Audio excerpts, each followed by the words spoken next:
Tutti in fiera, un padiglione dedicato alle auto americane. Ma come nasce in Italia la passione per le auto americane?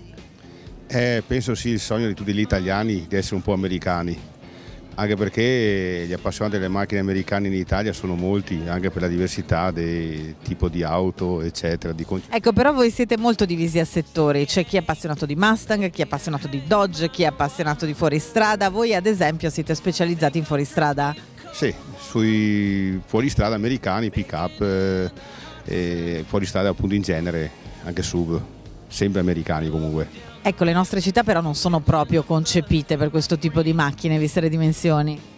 È un modo di vivere praticamente, perché se guardiamo bene per le nostre strade passano camion, passano Ducato, passano Daily e le misure più o meno sono quelle, poco più, poco meno. Poi è una questione di abitudine. E un pick-up americano a quanto si trova? Come sono i prezzi oggi? Beh, i prezzi di mercato li possono vedere tutti quanti. Dipende dalle preparazioni che fai, sono quelli i costi che incidono sulla macchina e che fanno la differenza praticamente. Voi avete un grande raduno che è il Daytona Beach, di cosa si tratta? È un raduno praticamente, più che un raduno è un evento fatto tutto sulla spiaggia del Faro a Jesolo. Ci sono circa 1,5 km di spiaggia che è adibita a piste di motocross, quad, fuoristrada, freestyle dentro sulla spiaggia, e poi all'interno delle stradine c'è tutto quanto praticamente quello che riguarda il raduno dell'evento. Ci sono appunto le macchine americane tipo Mustang, Chevrolet, camion, moto, un po' di tutto praticamente, e i vari stand.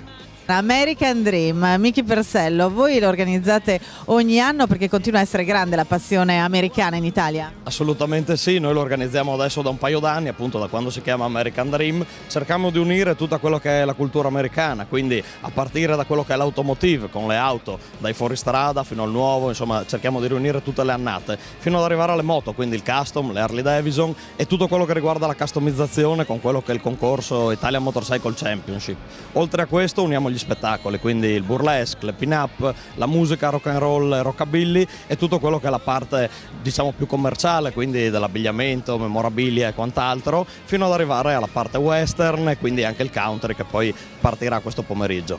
Gli appassionati di auto americani sono una nicchia perché non fanno mai parte dei raduni a cui partecipano anche le altre vetture d'epoca in Italia, quindi state fra di voi, perché? Allora, diciamo che non è sempre così, ogni tanto appunto ci si unisce anche agli altri per i grandi raduni, assolutamente. Diciamo che è una nicchia dedicata ai grossi motori, ci piacciono i grossi motori, le grosse cilindrate e sia le auto storiche che quelle moderne, chiaramente. E solitamente diciamo che i raduni di auto americane ne abbiamo di grossi in Italia, sono comunque numerosi, arriviamo anche alle 400 vetture del Cruising Rodeo di Milano e anche ad altre. Ci sono diverse sfaccettature perché abbiamo l'off-road che si unisce poi anche agli altri settori, mentre quelle più storiche magari preferiscono stare un attimino più fra di loro. A proposito di grossi motori e grosse cilindrate, tanti collezionisti hanno dovuto abbandonare questa passione per motivi proprio fiscali. Allora sì, diciamo che soprattutto qualche anno fa c'è stata questa problematica che adesso sta andando via via un po' risolvendosi fortunatamente. Diciamo che la legislazione non ci è andata chiaramente incontro, ma tutto per fortuna si sta risolvendo nel migliore dei modi, insomma qualcosina è cambiato, si sta capendo che la cilindrata poi non determina il valore dell'auto, sono tanti gli altri fattori che determinano poi il valore di queste auto e chiaramente poi la passione comunque è rimasta, quindi si sta tornando ai fasti di un tempo.